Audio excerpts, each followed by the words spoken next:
Qu'aussi et fuit l'ombre des choses à venir. Nous voici donc sur la photo, et il n'y a pas l'ombre d'une joie sur ma face. Mais ce voile de préoccupation, ce n'est pas dû à l'éclairage de la lune. C'est que mon attention était ailleurs. Je ne savais pas ce que les ouvriers de la disparition avaient fait de la voix de mon père.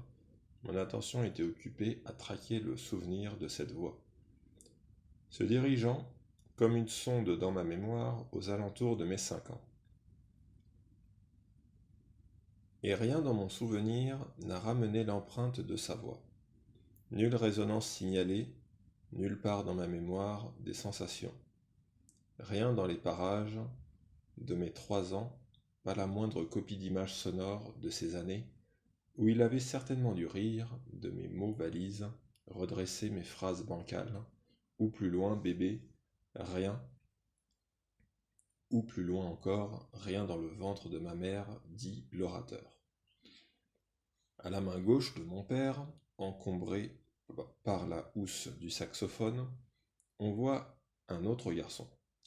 C'est Iko, qui s'était précipité au dernier moment pour jeter sur la photo, son visage ouvert, tout sourire dehors, la main levée dans le mouvement d'une joie compréhensible de lui seul.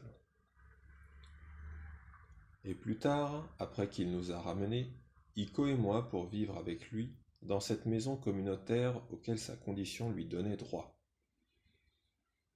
Je ne pouvais jamais partager le regard de mon père sans sentir entrer en moi la férocité de ce silence, et moi qui ai acquis très vite la capacité de lire les arrière-pensées de quiconque dans le moindre frémissement de son visage.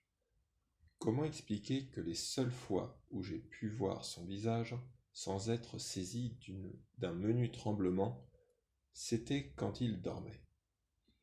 Mais que peut-on lire dans les rêves de quelqu'un quand soi-même, dans ses propres rêves, on est si souvent perdu?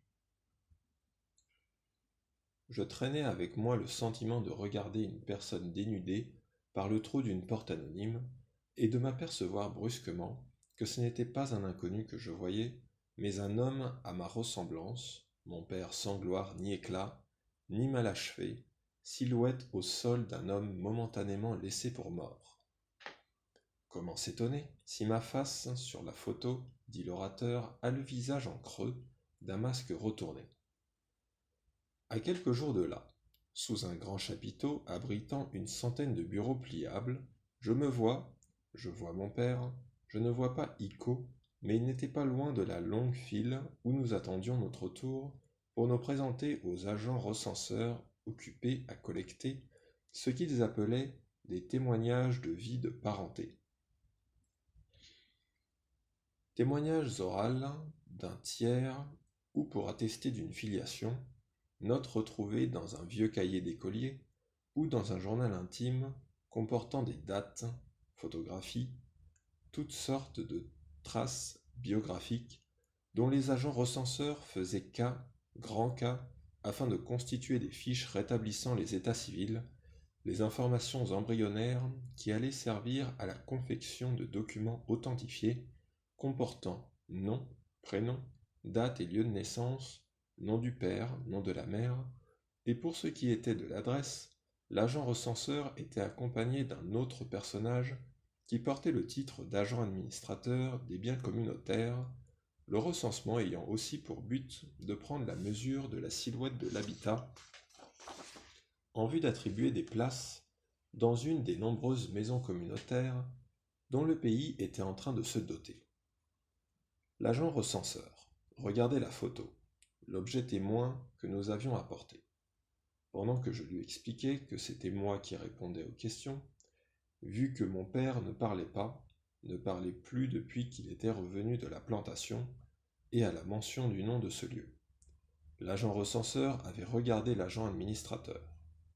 Celui-ci avait rapproché sa tête de la mienne, et je l'ai entendu dire que l'état de mon père lui donnait droit à un habitat dans une maison communautaire et même à une pension hebdomadaire. Que ce n'était pas trop demandé à la bienveillance communautaire, et que ça lui ferait plaisir tout à l'heure de joindre 2 autres fiches, celle de la pension et celle de l'habitat, à celle qui n'avait pas fini de remplir son collègue. Le collègue posant à nouveau son regard sur la photo, puis à nouveau sur moi, moi qui avais appris très tôt à lire la pensée de n'importe qui dans le moindre pli de son visage, je ne voyais rien qu'une suite infinie de calculs migraineux. Et ton frère, il parle? Mon frère. Il désignait Iko avec la pointe du stylo en me regardant un temps pendant lequel Iko, tout sourire dehors, me faisait la même tête qu'on peut voir sur la photo, et moi. Oui, mon frère, oui, il parle. Et Iko a éclaté de rire avant de donner son prénom. L'autre n'a plus qu'à compléter avec le nom de mon père, et voilà par quel heureux malentendu Iko est devenu à vie mon frère administratif.